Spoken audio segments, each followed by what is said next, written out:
Description समझिएगा, one who rights the poet, और आप लोग जो सुना रहे थे पोएटर, नया वर्ड जो आया वो सारा चीज समझाते हैं आपको। सबसे पहले ये समझिएगा कि जो पोएम है ना उसका ओरिजिन कहाँ से है। Most of the English word had come from Latin, जानते होंगे आप लोग, ज़्यादातर जो इंग्लिश वर्ड्स है वो लैटिन से आया है, और जो पोएम वर्ड है ना आपका वो एक्चुअली पॉइसेस वर्ड से आया है। पॉइसेस का मतलब था गीत। अगर पोएम को आप समझेंगे तो poem is related to a song, लगभग एक पोएम का मतलब होता है सॉन्ग, ठीक है। तो जब हम राइट साइड पे आ रहे हैं, इस साइड पर जब हम खड़े हैं अभी आपके सामने, तो हम बता रहे हैं आपको पोएम के बारे में। पोएम क्या होता है, एक तरह से संगीत होता है, गाना होता है, ठीक है। हाँ प्लीज। और हम जब इधर आ रहे हैं तो चलिए पोएम आपके तरफ आ रहे हैं तो हम इसको क्या बोल रहे हैं, पोएम बोल रहे हैं, और इधर जब आएंगे तो क्या बोलेंगे, सॉन्ग बोलेंगे, ठीक है। चलिए बैठ जाइए। हम इधर जब आ रहे हैं तो क्या बोल रहे हैं, पोएम। तो पोएम जो होता है वो लगभग क्या होता है, सॉन्ग होता है। क्योंकि सर आपने इसका वर्ड का जो ओरिजिन बताया है उसे ऐसा लगता है कि पोएम लगभग क्या होता है, एक सॉन्ग होता है। क्लियर। अब एक चीज हमको बताइए सिंपल सा, कि जो आप गाने सुनते हैं डे टू डे लाइफ में, सुनते ही रहते होंगे, तो उसको लिखने वाला कौन होता है, ये वो जानते हैं आप। जो गाना हम लोग सुनते हैं ना, आ जाते हैं लेफ्ट साइड पे, गाना आते हैं बॉलीवुड से सॉन्ग, जो आप सुनते हैं उसको लिखते कौन है, ये जानते हैं आप लोग। नहीं, सुनिएगा, सबसे पहले समझिएगा। हमारे यहाँ पर जो 60% सॉन्ग है, मान लो कोई फिल्म बन रहा है, पैट्रियोटिक फिल्म है, और डायरेक्टर फिल्म का, म्यूजिक डायरेक्टर ने कांटेक्ट किया किससे, लिरिक्स राइटर से, मतलब समझिए कंपोजर, कंपोजर समझते हैं। हमारे यहाँ पर फिल्म इंडस्ट्री में 80% सॉन्ग जो है ना वो जावेद साहब लिखते हैं, ठीक है, जावेद अख्तर, ठीक है। तो जावेद अख्तर से कांटेक्ट किया कि सर एक काम करो ना, एक पैट्रियोटिक सॉन्ग डालना है, देशभक्ति वाला गाना है, तो थोड़ा सा आप लिख दीजिए ना। तो जावेद साहब का काम क्या है जानते हो, कि वो क्या करेंगे, गाने को लिख देंगे। हाँ, वो गाने को लिखेंगे, शब्दों को चुनेंगे और गाने को लिख देंगे। तो जो गाने को उन्होंने लिखा है, ही इज कॉल्ड कंपोजर, उसको क्या बोलते हैं हम लोग, कंपोजर। यानी कि एक सॉन्ग जो लिखा जाता है उसको क्या बोलते हैं हम लोग, कंपोजर। एग्जैक्टली। अब आते हैं राइट साइड पर, जो पोएम भी लिखता है ना, poem is similar to song, तो पोएम जो लिखता है उसको हम लोग क्या बोलते हैं, कंपोजर। जैसे कभी कभी कोई आपसे पूछ दे कि who is the composer of the poem childhood, तो आपको बोलना होगा मार्कस नैटिन। अंडरस्टैंड। ये मत समझिएगा 1960s वाला थॉट मत रखिएगा अपने पास कि ओनली पोएट, नहीं, उसको पोएट भी बोलते हैं और साथ ही साथ कंपोजर भी बोला जाता है। जो पोएम को लिखते हैं, कंपोजर क्यों बोला जाता है, बिकॉज पोएम जो होता है रिलेटेड टू ए सॉन्ग, लगभग एक सॉन्ग है। जब सॉन्ग लिखा जाता है ना, ध्यान में रखिएगा, जब जावेद साहब लिखते हैं तो उनको सुर ताल सबका मेल मिलाप करके लिखना पड़ता है, डायलॉग नहीं है फिल्म का जो कोई भी लिख देगा उठ के, ठीक है। यहाँ पर जब वो लिखते हैं तो उनको ये ध्यान में रखना पड़ता है कि एक मेरा रिदम रहे, एक सुर रहे, एक ताल रहे, तभी लिख पाएंगे, ठीक है। तो वो तैयार करते हैं, सॉन्ग को तैयार किया, म्यूजिक डायरेक्टर को दे दिया। अब जब म्यूजिक डायरेक्टर के पास वो गया तो म्यूजिक डायरेक्टर क्या करते हैं, एक सिंगर को बुलाते हैं, ठीक है। अभी लेटेस्ट में हमारे पास कौन है, अरिजीत सिंह को, उनको बुला लिया कि देख भाई यही गाना है, म्यूजिक डायरेक्टर बोल रहा है ये पैट्रियोटिक सॉन्ग है, सुनो, यहाँ पर हाई नोट में लेना, यहाँ पर नो नोट में लेना, चले जाओ। अब वो चला गया केबिन के अंदर, लगा लिया माइक और गाना गा रहा है। एक गाना को सुनने में हम लोग को 5 मिनट्स लगता है, लेकिन विश्वास करो एक गाना को बनाने में बहुत मेहनत लगता है। अब कहीं पर हाई कर दिया नोट, अरे नहीं नहीं नहीं अरिजीत थोड़ा लो, थोड़ा लो, अब लो है, फिर से रीटेक ले रहा है, उसको लेते जा रहा है। हालांकि बहुत सारे इक्विपमेंट्स आ गए हैं जिसके कारण से हो जाता है मैनेज, लेकिन एक गाना लिखा गया पहले, म्यूजिक डायरेक्टर ने किसको दिया, कंपोजर को, कंपोजर क्या किया, सिंगर के पास गया, सिंगर, कंपोजर ने दे दिया म्यूजिक डायरेक्टर को, म्यूजिक डायरेक्टर उसको बोल रहा है गाना गाओ। अब जो गाना गा रहे हैं वो कौन हो गए, सिंगर होता है ना। अब ये बताइए, गाना को लिखा कंपोजर ने, गाया किसने, सिंगर को। पोएम को लिखा किसने, कंपोजर, तो गाएगा कौन। Today I will play the role of a singer. आज हम कोई नरेटर नहीं है आपके सामने, आज मेरे सामने एक पोएम है और poem equivalent to a song, तो हम आपके सामने आज गाना गाएंगे। अंडरस्टैंड। चलिए, तो आप लोग उम्मीद कर लिए होंगे कि बढ़िया सुर ताल मिलेगा हम लोग को, लगता है उम्मीद करते हो, सुर ताल है मेरे अंदर, कुछ नहीं है। अब आपको हम ये बताते हैं कि सर अभी भी पता चला, आज पता चला इनफैक्ट, कि एक पोएम को लिखने वाले कौन होते हैं, कंपोजर, और जो पोएम को सुनाएगा, पोएम जो है ना पढ़ा नहीं जाता, गाया जाता है। अगर कोई बोलता है मैं कविता लिख रहा हूं, अगर किसी को टेस्ट करना है आपको, तो बोले मैं कविता लिख रहा हूं, बनाओ, तो ट्रांसलेशन बनाएगा I am writing a poem, गलत, I am composing a poem. Writing तो स्टोरी करते हैं हम लोग, पोएम को हम लोग कंपोज करते हैं। अंडरस्टैंड। इसीलिए पोएम को सुरताल में लिखा जाता है। तो आज आपके सामने कहानी अगर रहता तो नरेटर बन के आगे रहते, तो आज क्या है, मेरे सामने एक पोएम है, तो हम आपके एक सिंगर बन के आए हैं आपके सामने। क्लियर हो गया?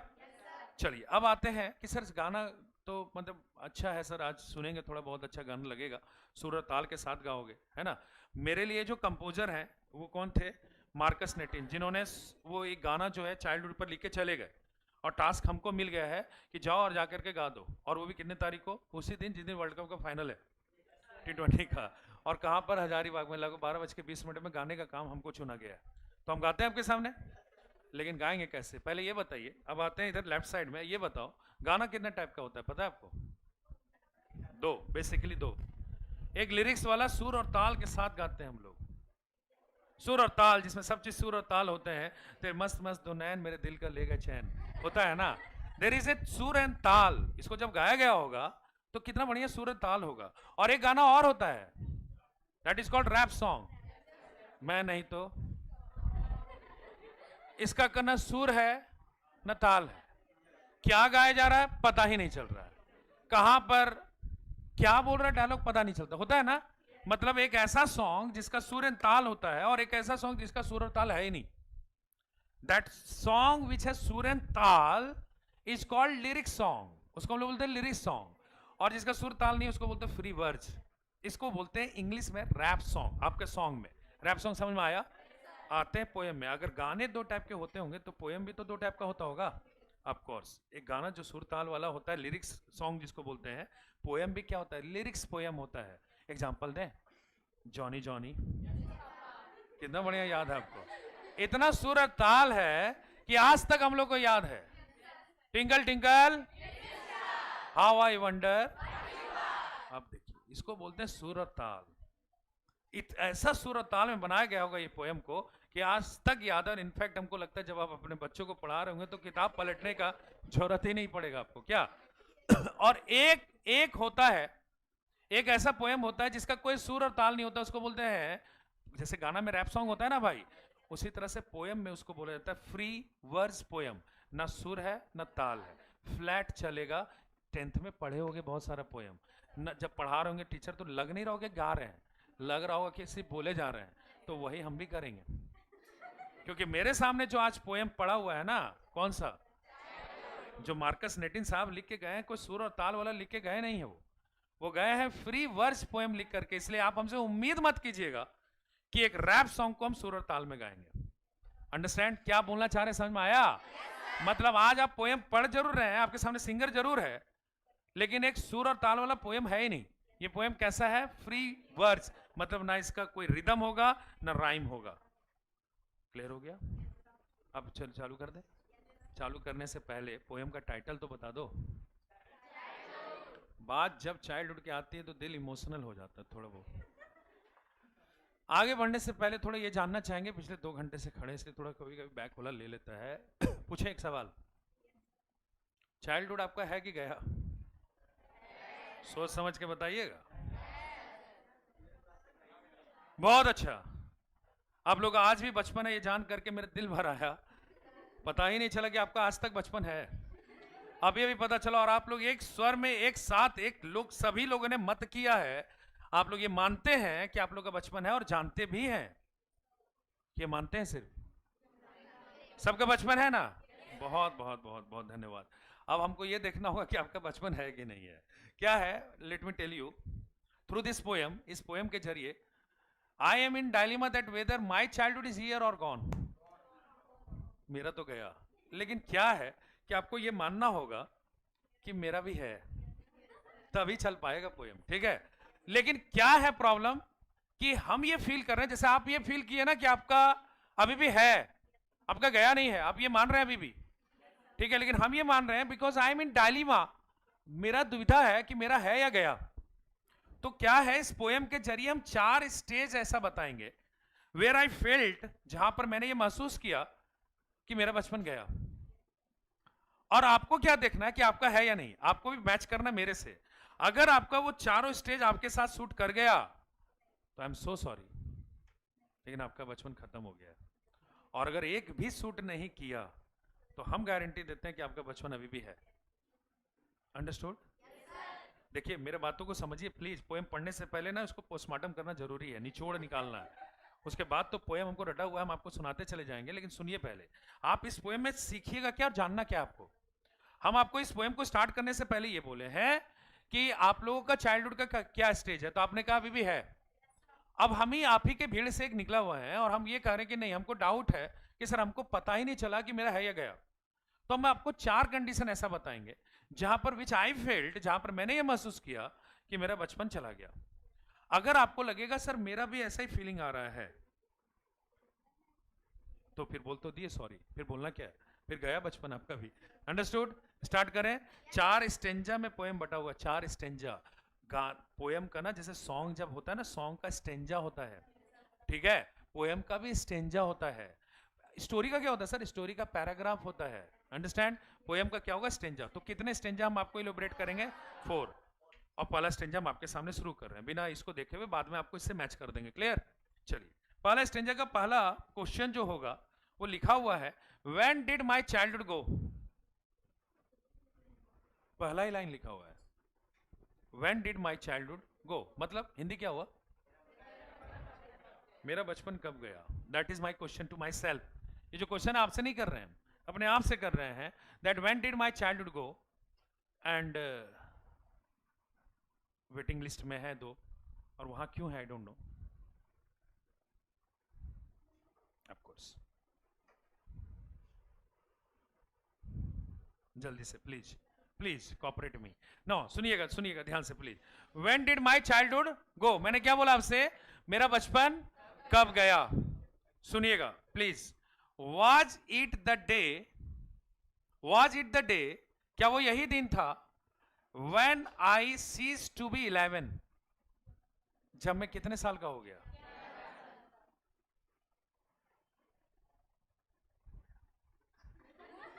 गया आप लोग का पहला वाला तो गया, एक ऑप्शन खत्म। When I cease to be 11, it means when I finished 11, जब मैंने कितने साल पूरे कर लिए। Was it the day, there was a question mark. अरे वाज से स्टार्ट हो रहा है ना, एक्चुअली वर्ब है। वाज इट द डे, क्या वो यही दिन था, when I cease to be 11, जब मैं कितने साल का हो गया। तो पहला तो मैच कर ही गया होगा होपफुली। आधार कार्ड वाला दिखाओ, 11 साल नहीं हुआ तुम लोग? 11 साल सबका हो गया यहाँ पे, पहला मैच कर गया तुम लोग का। Thank you. 3 बचा है अभी भी लाइफ लाइन। सुनिएगा, was it the day when I cease to be 11, और सेकंड लिखा हुआ और O R, was it the time, क्या वो यही समय था, व्हेन आई रियलाइज्ड, बहुत पावरफुल लाइन है सुनिएगा ध्यान से, व्हेन आई रियलाइज, जब मैंने ये महसूस किया, that hell and heaven are not the real place. अरे बाप, इतना पावरफुल लाइन। मतलब सर, मतलब कवि ने बोला है कि जब मैंने ये जाना कि ये जो हेल और हेवन है, हेल मतलब नर्क, और हेवन मतलब, जब मैंने ये जाना कि ये दोनों जो है ना रियल प्लेस नहीं है, दे आर फिक्शनल प्लेस। मतलब सर, मतलब हम बताते हैं आपको सिंपल सा एक बात। Stand up. आपके दादाजी का नाम क्या था? बहुत अच्छा। और नाना जी का? अच्छा कोई बात नहीं। अच्छा दादाजी है ना अभी? बहुत अच्छा, बैठ जाइए। दादाजी जिसके नहीं है, प्लीज कॉपरेट में स्टैंड अप। बहुत दुख हुआ। कब आपके दादाजी नहीं रहे? बहुत साल। और आपको नाम भी पता उनका? क्या नाम था? अच्छा, आपको पक्का पता है कि नहीं है? अच्छा सॉरी, मैंने आपको पता है कि वो नहीं है, मतलब आप देखे थे उनको, सॉरी जाते हुए कैसे देखे गए, मतलब आप थे उस समय पृथ्वी पर, तब कहां से आप फील कर पाइएगा। बैठ जाइए, वो फीलिंग्स वाला चाहिए था। Stand up. चलिए आप थे, लेकिन पहले इनसे ले लेते हैं, ये भी हाथ उठाई थी। हम बहुत कामना करेंगे कि तुम्हारे दादाजी स्वर्ग में अच्छे से।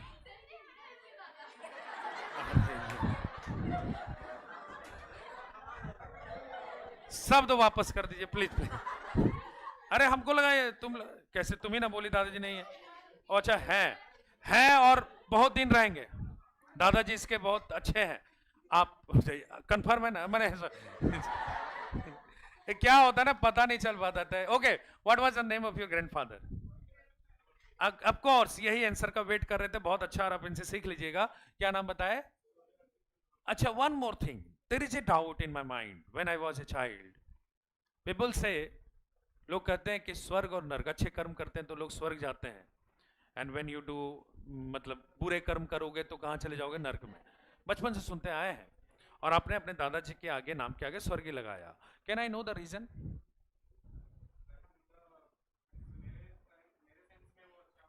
और इसीलिए वो कहाँ गए? स्वर्ग। लेकिन आपको पता है उसामा बिन लादेन के बारे में? उन्होंने कितने को स्वर्गीय और नरकीय बनाया, काउंटेड नहीं है। और उनके नाम के आगे जानते हो क्या लग गया है? स्वर्गीय। और जब उनके नाम के आगे स्वर्गीय लग गया है, ओसामा बिन लादेन सुने होंगे नाम आप लोग, तो तभी से मेरा डाउट हट गया है कि भैया कितना भी बुरा कर्म करो, जाना हम लोग को लास्ट में कहाँ है? क्योंकि हम लोग के जाने के बाद लोग लगा ही देंगे क्या? स्वर्गीय। One more thing, when I was a student in class 7 में मेरी ज्योग्राफी की मैडम पढ़ा रही थी, गायत्री मैडम नाम था उनका, बहुत अच्छे ढंग से पढ़ा रही थी। और वो बोलती है एक अंटार्कटिका का फिगर आउट करके, इसमें डिजिटल बोर्ड नहीं था भाई, अपना चित्र बनाया गया था बोर्ड पर, देखो अंटार्कटिका, धरती का स्वर्ग।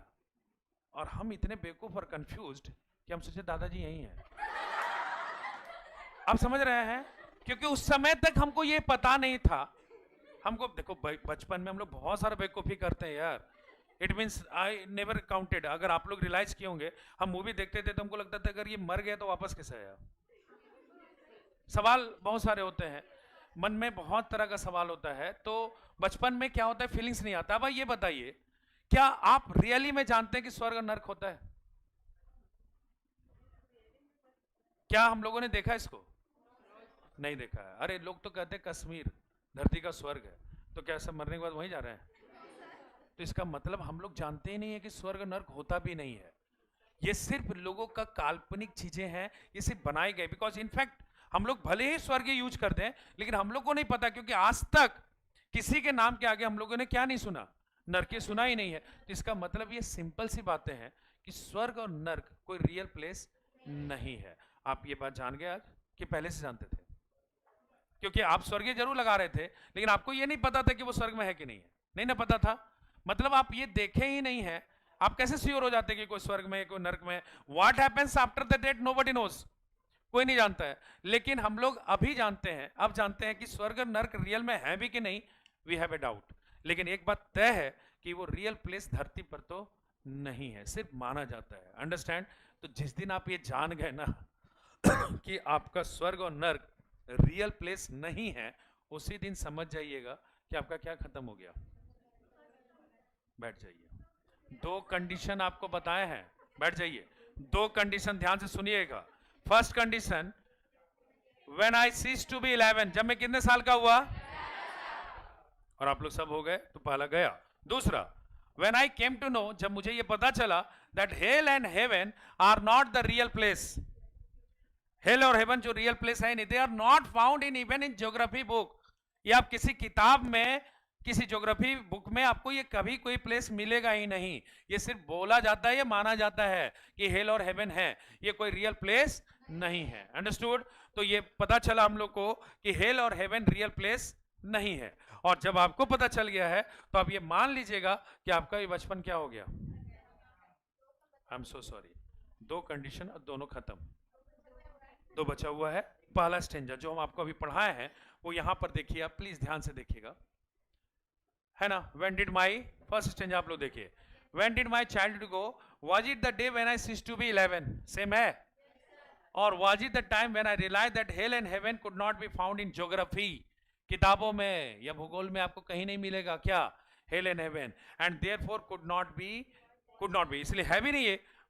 वाज इट द डे, क्या वो यही दिन था जब मेरा ये दोनों अवस्था पता चल गया? आपको समझ रहे हैं? ये दोनों अवस्था पता चला और आपका बचपन कहां हो गया? खत्म। यानी कि दोनों अवस्था के अनुसार आपका बचपन चला गया। इस पर इसलिए नहीं रख रहे हैं बार बार हम, क्योंकि फिर आपका टेंशन वहां चला जाएगा। स्टार्ट करें दूसरा, देखते हैं कुछ बचा है कि नहीं आपके लिए। Once again the same question I am repeating. दूसरा वही क्वेश्चन को फिर से हम रिपीट कर रहे हैं। व्हेन डिड माय चाइल्ड गो, फिर से वो क्वेश्चन रिपीट हो रहा है। मेरा बचपन कब चला गया? नहीं ना ना ना, दूसरा स्टेंजा में रिपीट हो रहा है क्वेश्चन। फिर से हम ये क्वेश्चन अपने आप से कर रहे हैं कि when did my childhood go, मेरा बचपन कब गया। कंडीशन सुनिएगा, was it the time when I realised, क्या वो यही टाइम था जब मैंने ये महसूस किया, सुनिएगा ध्यान से please, that adults are not as they pretend to be. बड़े लोग जो होते हैं ना, हमसे बड़े, वैसे होते नहीं हैं जैसा वो दिखावा करते हैं। दे talk of love but do not act lovingly. वो हमें सिखाते हैं कि प्रेम से रहो, अच्छे से रहो, मिल बांट के खाओ, और खुद ही नहीं खाते मिल बांट के। ये आप जानते हैं? Wow, thank you to coming to my category. मेरे कैटेगरी में आने के लिए बहुत बहुत धन्यवाद। यू नो व्हाट, मतलब क्या होता है, गांव वाले में चाचा वाचा होते हैं, लो एकदम मिल बांट के खाएगा, मिठाई ला दी है, बढ़िया से खाएगा, ईमानदारी से रहेगा, चोरी नहीं करेगा। बाद में पता चला वही जमीन के लिए लड़ रहे हैं। तो बाद में यही पता चलता है हम लोग को कि जैसा बच्चों को सिखाया जाता है ना, वैसे एडल्ट्स होते नहीं। जब शिकागो में स्वामी विवेकानंद जी लेक्चर दे रहे थे ना, तो उन्होंने एक लाइन कहा था कि what we teach our children, जो हम लोग अपने बच्चों को सिखाते हैं, इफ यू अडॉप्ट दैट, अगर हम लोग उसको अडॉप्ट कर लें, the whole world will be like heaven. जो बच्चों को सिखाए अगर वैसा कर ले तो हेवन हो जाएगा। लेकिन होगा क्या, हम लोग सब जानते हैं कि भले ही बड़े हम लोग को अच्छा सिखाते हैं, बट वो ऐसा एक्ट करते ही नहीं है जैसा वो सिखाते हैं। और आप ये जानते हैं ना, तो समझ लीजिएगा कि आप लोग एक कदम और आगे आ गए। किसमें? आपका बचपन खत्म होने में। सेकंड स्टेंजा एडल्ट्स के बारे में ही बात करता है। कवि ने कहा है, when did my childhood go, मेरा बचपन कब गया, वाज इट द डे, क्या वो यही दिन था, व्हेन आई रियलाइज, जब मैंने ये महसूस किया, that adults are not as they pretend to be, adults वैसे होते नहीं है जैसा वो प्रिटेंड करते हैं। दे टॉक ऑफ लव, वो बातें करते प्रेम का, but do not act lovingly, लेकिन खुद ही प्रेम से व्यवहार नहीं करते। वाज इट द डे, क्या वो यही दिन था। सेकंड स्टेंजा में यही बात है, और हमको लगता है मैच कर गया आपसे बहुत बढ़िया से। व्हेन डिड माय चाइल्डहुड, चलिए यानी कि देख लीजिएगा सेकंड स्टेंजा वाला, when did my childhood go, was it the time when I realise that adults were not all they seem to be, बोला गया है। सीम मतलब होता है प्रतीत होना, हम वही वर्ड को प्रिटेंड बोल रहे थे, ठीक है। प्रिटेंड मतलब दिखावा करना, ठीक है। They talked of love, preached of love, प्रेम का भाषण देना, but do not act so lovingly. Was it the day, similar line है, I am also human being, एक आध लाइन इधर उधर, एक आध वर्ड्स हो सकता है इधर उधर, ठीक है। चलिए, यानी कि दोनों स्टेंजा, तीन कंडीशन, तीनों कंडीशन फेल्योर है हम लोग का। तीनों कंडीशंस में हम लोग का प्रॉब्लम ये है कि बचपन गया। अब आते हैं लास्ट कंडीशन, और हमको ये उम्मीद है कि लास्ट कंडीशन आपसे शायद मैच नहीं करेगा, तो आपके लिए लकी हो गए आप लोग। तो स्टार्ट करें? ओके, तो when did my childhood go, again I am telling you, when did my childhood go, मेरा बचपन कब गया। The third and the final, third stanza, जहां पर आप लोग को पता चलेगा कि क्या बचा कि नहीं। वाज इट द डे, क्या वो यही दिन था, व्हेन आई अंडरस्टूड, जब मैंने ये समझा, my mind is really mine. मतलब सर, मतलब बता रहे हैं ना, पेशेंस रखो। My mind is really mine, not controlled by any one else. अब जो मेरा माइंड है ना, वो मेरे खुद का है, और इसका कंट्रोल कोई और नहीं कर सकता। मतलब से समझाइए ना, समझाते हैं आपको। यहाँ पर कोई बच्चे ऐसे हैं जो रूम लेकर के रहते हैं खुद से, मतलब पढ़ाई वढ़ाई करते हैं, बहुत अच्छा, हेड्स ऑफ टू यू, बहुत मेहनत करते हैं आप लोग, स्टैंड अप। नहीं, एग्जाम्पल के तौर पे बहुत अच्छा लगा कि आप खुद से मेहनत करते हैं, खुद पढ़ाई करते हैं, कपड़ा वपड़ा खुद साफ करते हैं, सारा चीज़ खुद मैनेज करते हैं ना आप, बहुत अच्छा। अच्छा, जब बचपन में पहली बार स्कूल गए थे, कौन छोड़ने गया था? एनिमल मूवी याद आ गया है, चलो ठीक है, बहुत अच्छा। और जब आप स्कूल से जब गए होंगे डे फर्स्ट पर, याद तो नहीं होगा उतना कुछ भी, लेकिन जो भी है वो फीलिंग्स याद होगा कि जब छुट्टी हुआ होगा और निकल रहे होंगे बाहर, तो उसमें लगा होगा कि थर्ड वर्ल्ड वॉर जीत के निकले हम लोग। अगर वो फीलिंग याद होगा आपको तो, अगर याद रहता नहीं है, अक्सर बहुत पुरानी बातें बोल रहे हैं हम आपसे। एक बात बताइएगा कि जब उस समय में आप कोई गेम के शौकीन हैं, are you fond of any games? Cricket, cricket खेलने के लिए निकलते थे, कभी कभी रोक दिया जाता था कि मत जाओ, अभी पढ़ाई करो, पढ़ने के लिए डांटा जाता था पूरा। अरे मेरा भी तब वही कंडीशन था, यू नो व्हाट, कभी कभी लगता था कि शाम में अगर कोई गेस्ट आ गए तो लगता क्यों आए, मन में गुस्सा आ जाता था। मैंने कोई खेलने के लिए अगर रोक लगा दिया तो उससे बड़ा दुश्मन कोई नहीं होता था मेरा। होता है ना, आपके साथ भी हुआ होगा। अच्छा, आपको जब जबरदस्ती मार पीट के बैठाया गया होगा पढ़ने के लिए कि आ जाओ पढ़ो, तो उस समय हो सकता है कि हम लोग बैठ जाते थे दिखाने के लिए, और गांधी जी का कोई फोटो रहता था उसमें चश्मा बनाते थे। कितना मैंने नेचुरल फ्लो में बोलते हैं सर आप, हैं? वही चीज होता है सर, हम लोग के साथ भी होता है ये, because I am also natural human being, क्योंकि सास भी कभी बहू थी। तो नाउ ट्राई टू अंडरस्टैंड कि होता क्या है कि हम लोग के साथ ऐसा होता है कि हम लोग का इस स्टेज पर कोई लाइफ को कंट्रोल कर रहा होता है। आज आपके पेरेंट्स गांव पर होंगे और आप यहाँ पर हैं। अच्छा, एक बात बताइए सिंपल सा, आप अभी ये इंग्लिश का सब क्लास कर रहे हैं, फ्री थे आप आराम से, सैटरडे है ना आज, 12 से 2 सनलाइट में आया क्लास करने के लिए, मस्त मौसम था बाहर का, बाहर घूमना चाहिए था, रात में आराम से जाते रिलैक्स होकर के T20 वर्ल्ड कप फाइनल देखे होते। क्या हाँ आप लोग, अरे यार दिन में भी तो रिलैक्स कर सकता था, क्या जरूरी था एक चाइल्डहुड पोएम पढ़ने का, और आप आ गए। चलो ये ठीक किया, तुम आ भी गया तो। एक और बात सिंपल से बताओ, अभी आप 1 घंटे के बाद या 2 बजे या 4 बजे कोई सब्जेक्ट बैठ के पढ़ने का मन करेगा, तो क्या ये पेरेंट्स डिसाइड करेंगे कि तुम कौन सा सब्जेक्ट पढ़ोगे? Now you are the owner of your mind. अब आप मालिक हैं किसके? खुद के। अंडरस्टैंड? अभी अगर आप चाहें तो 2 बजे के बाद जा करके आराम से 2 घंटा क्रिकेट खेल सकते हैं, कोई प्रॉब्लम नहीं है। अगर किसी को पता भी चलेगा, बोलेगा हाँ चले गए थे, कोचिंग का प्रैक्टिस था, हाँ खेल सकते हैं ना। आज आज़ादी है, लेकिन आप आज़ाद नहीं है। कल आज़ादी नहीं था तो आज़ाद होना चाह रहे थे। बात समझ रहे हैं हम क्या बोलना चाह रहे हैं? Now you are the owner of your self.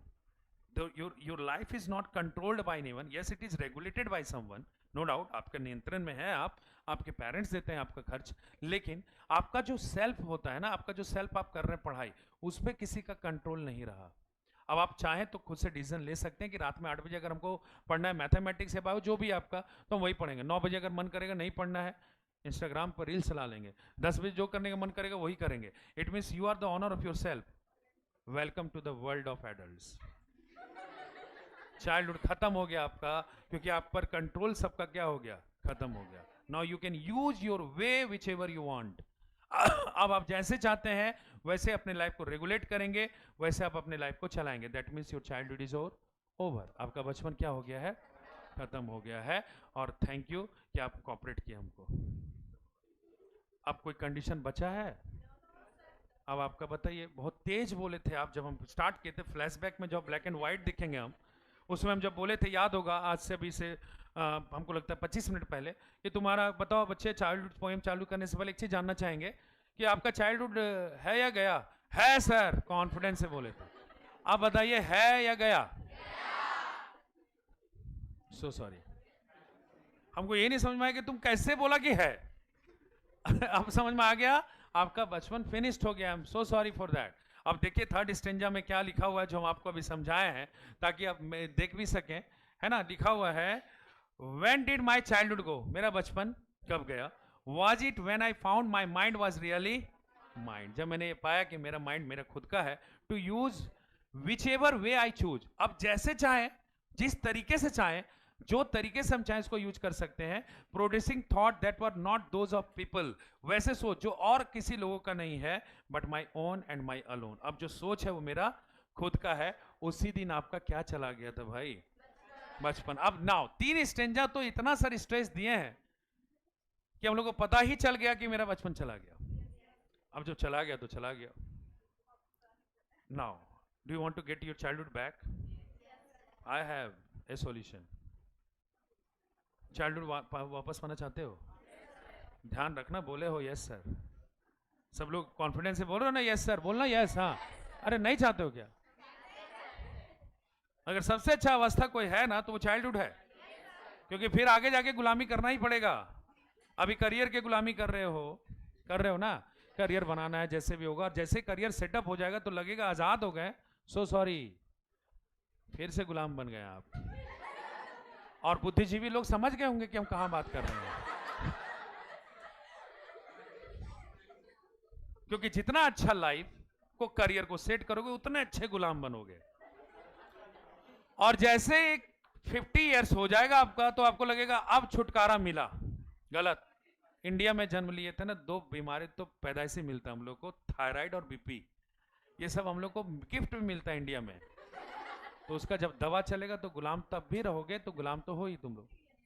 तो बचपन में जब से गुलामी गया आया है ना, वो एक्चुअली में गुलामी कब से आया, जब से हमारा बचपन गया। जब तक बचपन में थे तब तक आजाद थे। क्यों जानते हो? क्योंकि उसमें पता ही नहीं होता था कि सिलेबस क्या होता है। और प्रॉब्लम यह था कि खुशी भी नहीं पता चलता था कि खुशी क्या होता है। मतलब अगर मैंने हैप्पीनेस जब पता नहीं चला तो ऑटोमेटिक सौरो नहीं पता चलेगा। जब खुशी का ही नहीं पता चला तो दुख का क्या पता चलेगा। तो एक ऐसा स्टेज, मल्टीटास्क करते थे हम लोग और जबरदस्त लाइफ चल रहा था। लेकिन प्रॉब्लम यह है कि चला गया, अब उसको वापस पाना है ना। लास्ट स्टेंजा में हम अपने आप से क्वेश्चन कर रहे हैं। अब हमने ये मान लिया है आप लोग को साथ में जोड़ करके कि हम सबका बचपन चला गया है। अब लास्ट स्टेंजा में एक सवाल कर रहे हैं हम अपने आप से, where did my childhood go.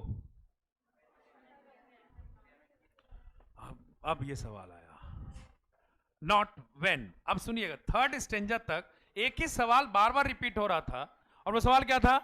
When did my childhood गो।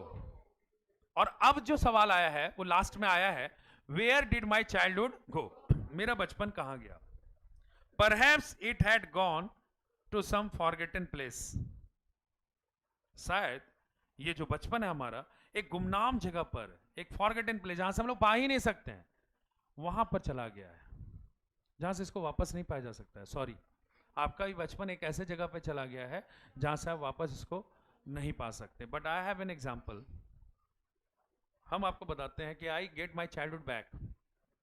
हम पर्सनली अपना बचपन पा लेते हैं। पूछो ना, हाउ सर? पूछो। Yes, I have A son of 5 years old। मेरा एक बेटा है 5 साल का। And whenever I go to him, जब भी उसके पास जाते हैं खेल करके या फिर कहीं से कोचिंग से पढ़ा करके जब भी जाते हैं तो मेरे साथ खेलना चालू कर देता है cricket. And he likes Dhoni, no doubt. अभी प्रेजेंट में धोनी, पता नहीं क्यों धोनी को पसंद करता है वो। और कभी कभी WWE, जॉन सीना। और हमको बिग शो बनाता, फिगर भी है बिग शो वाला, ठीक है। और कभी कभी मेरे सामने खड़ा रहता है और बोलता है कि काउंट करो 10 तक, और हम छिप रहे हैं, और छिपता यहीं पर है वो, और बोलता है हमको देखना नहीं है। अब बताओ कैसे ढूंढेंगे हम?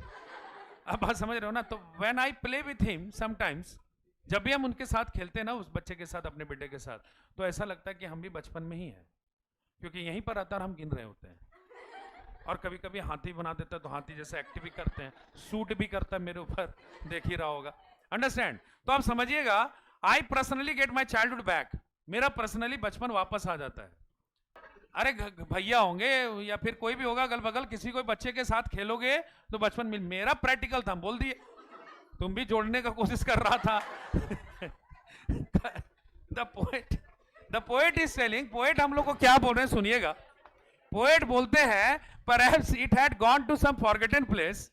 शायद ये किसी अनजान जगह पे चला गया है, पोएट इज टेलिंग अस। और बोलते हैं but it is hidden on infants face. लिखा होगा, हम आपको दिखाएंगे। लेकिन ये बचपन जो है ना, हम अक्सर पाते हैं जो हिडन रहता है, हिडन मतलब छिपा हुआ रहता है, ऑन एन इन्फेंट फेस, किसी बच्चे के चेहरे पर। ठीक है, यानी कि कवि ये कहते हैं कि नो डाउट मेरा बचपन तो अब चला गया, एक ऐसे जगह पर चला गया जहां से इसको वापस पाना अब मुश्किल है। लेकिन यूजुअली हम अपने बचपन को देख लेते हैं या पा लेते हैं जब हम किसी बच्चे के चेहरे को देखते हैं। ठीक है, और वो एग्जाम्पल हम दे दिए। यानी कि किसी बच्चे के साथ जब आप इन्वॉल्व होते हैं ना, तो ऑटोमेटिक आप अपने चाइल्डहुड को क्या करते हैं? रीगेन करते हैं। आप ये कल्पना कीजिएगा कभी खेलिएगा तो, ठीक है, तो आप भी क्या करते हैं? रीगेन करते हैं अपने बचपन को। यही बात पोएट ने लास्ट में कहा है। बचपन तो अब आएगा नहीं, लेकिन आप थोड़ा सा फील कर सकते हैं। Understand? Where did my childhood go, it went to some forgotten place. लिखा हुआ है ना, दैट्स हिडन, जो कि छिपा हुआ है, एन इन्फेंट्स फेस। इन्फेंट मतलब होता है शिशु, छोटा बच्चा, और फेस मतलब चेहरा। इन्फेंट के फेस पर, दैट्स ऑल आई नो। इतना ही है जो हम अपने बचपन के बारे में जानते हैं। अंडरस्टूड? पोएम ऐसे पढ़ो कि लाइफ टाइम याद रहे, ऐसे नहीं कि सिर्फ बुक में ही रहे। अंडरस्टैंड? अब हम कुछ पूछ सकते हैं आपसे, इसको बिना हटाए हुए, मतलब इसको हटा देते हैं, नहीं तो हो सकता है क्या कि आप लोग बचपन गया, बचपना नहीं गया तुम लोग का। चलिए चलिए स्टार्ट करें क्वेश्चन को। Who is the composer of Marcus Natin. How many stanzas are there? Okay. Okay, childhood is important stage in the process of growing up in every person. Now, next question. At what stage did the poet feel that his childhood had gone? At what stage? Stage I'm asking. अरे stage मतलब as बताओ, एक साथ बताओ. 11 years old है ना? Okay. Which two places could not be found in geography book? Hell and? Okay. Hell and heaven. In which book can we not find it? Are they real place? तो what are they? They are fictional place. Fictional का मतलब क्या होता है? काल्पनिक. ये सब सभी काल्पनिक स्थान है. Okay. What do I think? Sorry, I क्यों जोड़ रहे हैं हम? What does the poet think about the adult? Adult के बारे में वो क्या सोचते हैं? कि sir, adults do not act. ऐसे बोलना as they pretend. Pretend word ज़्यादा अच्छा है in comparison of जो इन्होंने word यूज किया था praised of love जो बता रहे थे, उससे अच्छा सिंपली तुम अपने भाषा में बोल देना कि sir, adults are not as they pretend. जैसा कि वो pretend करते हैं, जैसा कि वो दिखावा करते हैं. Understand? Next question था, okay, actually how do the adults act? How do the adults act according to poem? Poem के अनुसार कवि ने क्या बोला? वो लोग कैसे एक्ट करते हैं? With love. बहुत अच्छा, with love, but do not act with love. लेकिन खुद ही एक्ट नहीं करते हुए they teach us to love, but they do not act with love. ठीक है? Okay. What does the poet realise about his mind? क्या सोचता है अपने माइंड के बारे में? तो बोलना आप लोग को सिंपल ही भाषा में ये बोलिएगा कि sir he consider that his mind is really his own. अब उनका जो माइंड है वो उनका खुद का है. OWN.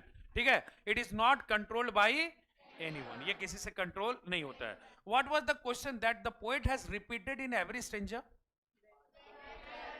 When did my childhood go? That is called repetition. इसको हम लोग repetition बोलते हैं. हर स्टेंजा में उन्होंने एक क्वेश्चन को रिपीट किया सर, सेम क्वेश्चन को, कि when did my childhood go?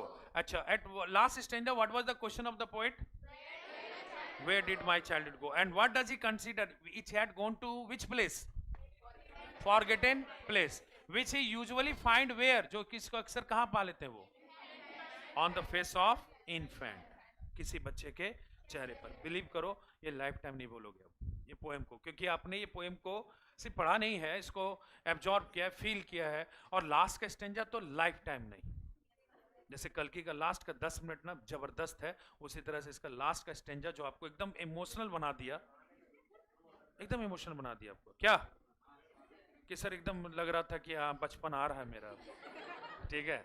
Okay, very good. चलिए, now I have a questions to all. ये तो आपका क्लियर हो ही गया पोएम का. यहाँ से अगर देखना चाहिएगा तो आप स्लाइडिंग कर देते हैं हम आपके लिए. यू कैन सी, है ना, क्या क्या इसमें पॉइंट समराइज है वो देख लेते हैं. अबाउट द पोएट मार्कस नेटिन के बारे में, जहाँ पर गली में जाना ही नहीं है, जिसमें घर बनाना नहीं है. About the poem, the poet seems puzzled about, puzzled मतलब डायलिमा में रहना. ठीक है? of the loss of his childhood. किसके बारे में?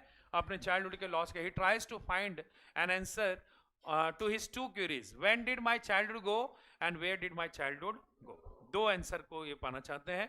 The first possibility of the time departure of his childhood relates to the age of when he had completed the age of 11. It was then that he developed a power of understanding and realized hell and heaven to be imaginary place. जब अपने imaginary power को उन्होंने enhance किया. ठीक है? बताए थे ना सातवां में हम क्या समझ लिए थे, वही अंटार्कटिका के बारे में कि यही स्वर्ग और यहीं पर सब गए हुए हैं. ठीक है? The poet relates to the time when he reached to the hypocrisy of the adults. जब उनको पता चला कितने चालाक होते हैं कौन? एडल्ट्स. ठीक है? They were not all at all, they seem to be, they talk of love and give advice of love but did not act so affectionately. ठीक है? Now, after this, the poet found that he was the master of his mind. Master का मतलब क्या? मालिक. किसका? अपने ही mind का. He could create his own thoughts. अब वो अपना खुद का सोच क्या कर सकते हैं? बना सकते हैं. A sense of individuality drawn on him. मतलब अब उसमें व्यक्तिगत सोच की क्या आ गई? परख आ गई है और अपना सोच को खुद डेवलप करेगा, जिसका एग्जाम्पल वो बने थे. ठीक है? The poet dwells on the problem where his childhood has disappeared. वो कहां पर अब रह रहे हैं? एक ऐसे डायलिमा में जहां पर वो जानना चाहते हैं कि आखिरकार उनका बचपन कहां गायब हुआ. ठीक है? He thinks that his childhood went to some forgotten place. वो क्या सोचते हैं कि उनका जो बचपन है वो फॉरगेटन प्लेस पर चला गया है, that could only found in an infants face, जो कि उनको केवल कहाँ मिलेगा, किसी बच्चे के चेहरे पर। अंडरस्टैंड? चलिए, ओके।